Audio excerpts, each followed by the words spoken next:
सजल यहाँ पर अपनी सोचों में गुम होती है और फिर बाद में वो अशर को फ़ोन करती है और उसे कहती है कि मेरा यहाँ पर एक एक मिनट गुजारना बहुत ही मुश्किल है और मुझे बिल्कुल भी यहाँ पर अच्छा नहीं लग रहा और आपको मेरा ज़रा भी एहसास नहीं है। तो अशर उसे कहती है कि आपका एहसास मुझे इस दुनिया के सबसे ज़्यादा है और हर चीज़ से ज़्यादा मैं आपका एहसास करती हूँ, मुझे आपकी परवाह है, इसलिए तो मैंने ये फ़ैसला किया है। तो सजल उसको बहुत ज़्यादा बातें सुनाती और कहती हैं कि यहाँ पर एक एक लम्हा गुजारना मुश्किल है और आप वहाँ पर आराम से बैठे हैं। तो अशर उसे कहती है कि ये तो कोई बात ना हुई और यहाँ पर जो सजल है वहाँ वो फिर से अपनी सोचों में थी कि किस तरीके से वो वहाँ पर चली जाए अशर के पास। और यहाँ पर जो यहाँ पर अलीज़े है वो बहुत ही उदास बैठी होती है, तो उसके पास सजल आ जाती है और कहती है कि अलीज़ा तुम क्यों इतनी परेशान हो। तो अलीज़ा उससे कहती है कि मेरी माँ किस तरीके से एक अजनबी शख्स के साथ मुझे बांध सकती है, कैसे वो मेरी शादी एक अजनबी शख्स से कर सकती है जिसको मैं ना जानती हूँ ना ही मुझे उसके बारे में कुछ पता है। तो यहाँ पर जो सजल है वो उसको समझाती है और कहती है कि मैं आंटी से बात करूँगी तुम्हारे बारे में।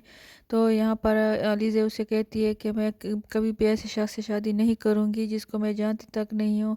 यहाँ पर जो फ़रीन है वो अपनी माँ से कहती है कि शादी उसी से करनी चाहिए जिससे वो प्यार करती है, क्योंकि जो मेरा हाल हुआ है उसका ना हो। तो उसकी माँ कहती है कि लड़का तो अच्छा है, उसके बारे में सोचा जा सकता है। यहाँ पर अलीज़ा बहुत ज़्यादा उदास है क्योंकि उसकी माँ उसकी शादी एक ऐसे शख्स से कर रही है जिसके बारे में वो जानती भी नहीं है। तो वो उमेर से कहती है कि तुम मेरी माँ से बात कर लो ताकि मेरी जान छूट जाए उस रिश्ते से। तो वो उमेर कहता है कि मैं बात कर लूँगा लेकिन मेरे लिए बहुत ज़्यादा मुश्किल हो जाएगी, मैं बिल्कुल भी शादी नहीं करना चाहता। यहाँ पर मैं सोच में वो होता है कि ये जितना मैं इस रिश्ते से भाग रहा हूँ उतने ही मुझे अली से इसमें परेशान कर रही है, इसमें उलझा रही है। तो वो इसी कश्मकश में होता है। तो यहाँ पर वो फिर अली से के पास जाता है और कहता है कि ठीक है मैं तुम्हारी माँ से मिलने जाता हूँ ताकि तो वो तुम पर प्रेशर ना डाले शादी का। तो यहाँ पर वो जो अलीज़ है वो भी सोचों में है कि किस तरीके उसको माँ के साथ उस माँ के साथ उसको मिलाए। तो वो इसके लिए उसने सजल से बात की है कि वो माँ से बात करे। तो उसकी माँ ने इजाज़त दी थी है कि ठीक है लड़का अच्छा लग रहा है तो उसको बुला लो। तो यहाँ पर जो फ़रीन है वो कहती है कि मेरे वक्त तो तुम्हें इस बार का बिल्कुल भी लव मैरिज का बिल्कुल भी मुखालिफ थी और अब तुम लव मैरिज के बारे में कुछ भी नहीं कहती बल्कि उल्टा उसकी शादी करवा रही है। तो उसकी माँ कहती है कि ये लड़का बहुत ही अच्छा है, समीर तो वो तो लफंगा था, वो तो बिल्कुल भी बेरोज़गार था, उसके पास तो कुछ भी नहीं है।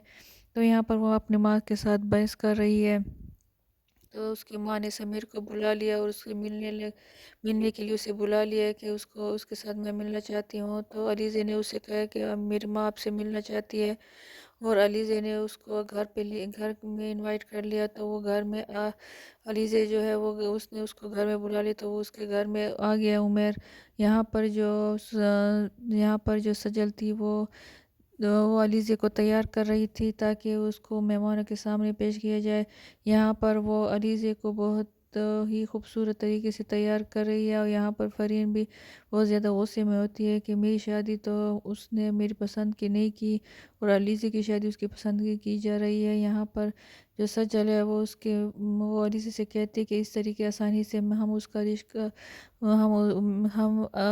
हम आपका रिश्ता नहीं देंगे, हम उसके जूते घिसवाएंगे, क्योंकि जो पहले ज़माने में हुआ करता था। यहाँ पर वो अलीज़े को लेकर ड्राइंग रूम में आ जाती है तो बहुत ही हैरान हो जाती है क्योंकि वहाँ पर उमेर होता है, उसको बिल्कुल पता भी नहीं था कि उमेर का रिश्ता है ये।